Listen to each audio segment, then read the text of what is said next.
You've heard about the 50-30-20 rule everywhere, but here's the truth. It doesn't work for everyone.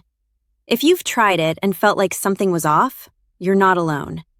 Today, I'm breaking down exactly how this budgeting method works, who it's perfect for, and most importantly, when you should ignore it completely. The 50-30-20 rule is one of the most popular budgeting frameworks out there, and for good reason. It's simple, it's memorable, and it gives you a starting point when you have no idea where your money should go. By the end of this video, you'll understand the 3 categories, see a real-world example with actual numbers, learn the biggest mistakes people make, and discover whether this rule fits your financial situation, or if you need a different approach entirely. Let's dive in. Here's how it works. You split your after-tax income into 3 buckets. 50% goes to needs. These are your essentials like rent, utilities, groceries, insurance, and minimum loan payments. 30% goes to wants, things like dining out, subscriptions, hobbies, travel, and entertainment. The final 20% goes to savings and debt repayment beyond minimums. This could be your emergency fund, retirement contributions, or paying down credit cards. The beauty of this rule is its simplicity. You don't need a complicated spreadsheet. You just need 3 categories and some discipline. Let's talk about needs first. This is where most people get confused. A need is something you cannot function without. Housing, transportation to work, basic groceries, health insurance, minimum debt payments, and utilities. Notice I said basic groceries, not the organic specialty store run. Your needs should genuinely keep you safe, housed, and able to earn income. If you're spending more than 50% on needs, you either have a high cost of living area, low income, or you're miscategorizing wants as needs. Be honest with yourself here.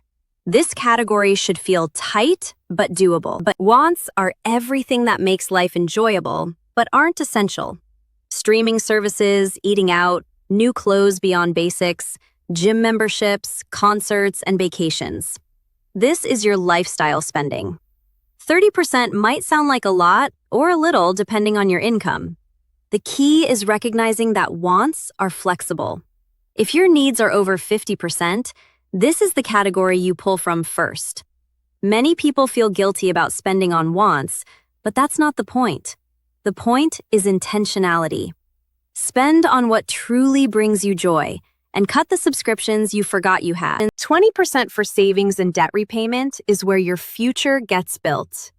This includes your emergency fund, retirement accounts like a 401k or IRA, investments, and extra payments on high-interest debt. If you have credit card debt, this 20% should prioritize that first because those interest rates are brutal. Once debt is managed, shift focus to building 3 to 6 months of expenses in an emergency fund. After that, retirement and investing. This category is non-negotiable if you want financial independence. Treat it like a bill you owe to your future self. Let's run a simple example. Say your after-tax income is $4,000 per month. 50% for needs is $2,000. That covers rent, utilities, groceries, car payment, insurance, and minimum debt payments. 30% for wants is $1,200. That's dining out, entertainment, subscriptions, hobbies, and fun money. 20% for savings and debt is $800. That goes into your emergency fund, retirement account, or extra debt payments. Does this feel tight? Maybe. Does it give you a clear framework? Absolutely. Adjust the percentages if your situation demands it, but start here. Here's the reality. This rule assumes you have a stable income and moderate living costs. If you live in a high-cost city like New York or San Francisco, 50% for needs might be impossible. If you're paying off massive student loans or supporting dependents, 20% for savings might not be realistic yet. If you're earning a very high income, you might be able to save way more than 20%. The rule is a starting point, not a law. If your needs are 60 or 70% of your income, that's okay. Focus on increasing income or reducing costs over time, not forcing a formula that doesn't fit. Mistake number 1, miscategorizing wants as needs. Your daily latte is a want. Mistake number 2, not tracking your actual spending before applying the rule. You need to know where your money goes first. Mistake number 3, giving up if the percentages don't fit perfectly. Adjust them. Maybe you do 60-20-20 or 50-20-30. Mistake number 4, ignoring irregular expenses like car repairs or annual insurance. Build those into your needs or create a sinking fund. And mistake number 5, treating this as a set-it-and-forget-it system. Your budget should evolve as your income and goals change. Review it monthly. The best budget is one you'll actually follow. If 50-30-20 feels too loose, try the zero-based budget, where every dollar has a job. If it feels too restrictive, try the 80-20 rule. Live on 80%, save 20%, and don't sweat the details. Some people thrive with the envelope method. Others prefer automated transfers and apps. The framework matters less than the habit. Use 50-30-20 as training wheels, then customize as you learn your spending patterns, goals, and values. Your budget should reflect your life, not someone else's formula. Now, here's what to do today. First, calculate your after-tax monthly income. Second, track your spending for the last 30 days and categorize it into needs, wants, and savings.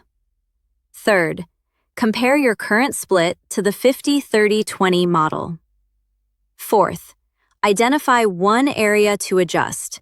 Maybe cut one subscription, meal prep to lower grocery costs, or automate a savings transfer. And fifth, set a calendar reminder to review your budget in 30 days. Small tweaks compound over time. This is educational content, not financial advice. Always consider your unique situation and consult a professional if needed. Let's recap. The 50-30-20 rule splits your income into 50% needs, 30% wants, and 20% savings and debt. It's a fantastic starting point, but it's not one size fits all. Customize it based on your income, location, and goals. Avoid the common mistakes, track your spending, and adjust as you grow. If this video helped you see budgeting more clearly, hit that subscribe button for more cash flow hacks. We drop practical money tips every week to help you build wealth without the overwhelm. Thanks for watching, and I'll see you in the next one.